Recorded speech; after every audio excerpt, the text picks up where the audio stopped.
খুশি থাকতে গেলে জীবনে বোকা হওয়াটা খুবই প্রয়োজন। কে কোথা দিয়ে আপনার পোদ মেরে বেরিয়ে যাচ্ছে এটা না বুঝতে পারাটাও একটা আশীর্বাদের মতো। ফলে আপনি সবসময় নিশ্চিন্তে থাকবেন, জীবনে দুঃখ বলে কোনো জিনিসই থাকবে না আপনার। খুশিতে থাকতে গেলে আপনাকে ল্যাথখোর হতে হবে।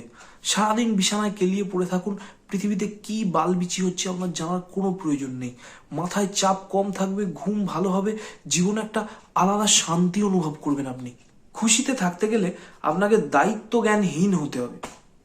দায়িত্ব নেওয়া জিনিসটা কিছুটা মাথায় ভারী বোঝা নেওয়ার মতো ব্যাপার। বেশিক্ষণ নিলে আপনার ব্রেন এবং স্পাইনাল কর্ডে প্রবলেম হতে পারে। তাই অন্যের দায়িত্ব তো নেবেনই না, পারলে নিজেকেই অন্যের দায়িত্বে দিয়ে দিন। খুশিতে থাকতে গেলে আপনাকে নির্লজ্জ হতে হবে। কারোর কোনো কথা গায়ে মাগলে চলবে না।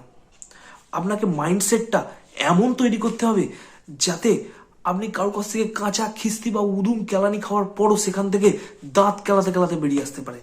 খুশি থাকতে গেলে নিজেকে বড় হনু বা বিজ্ঞ বিচি ভাবতে হবে।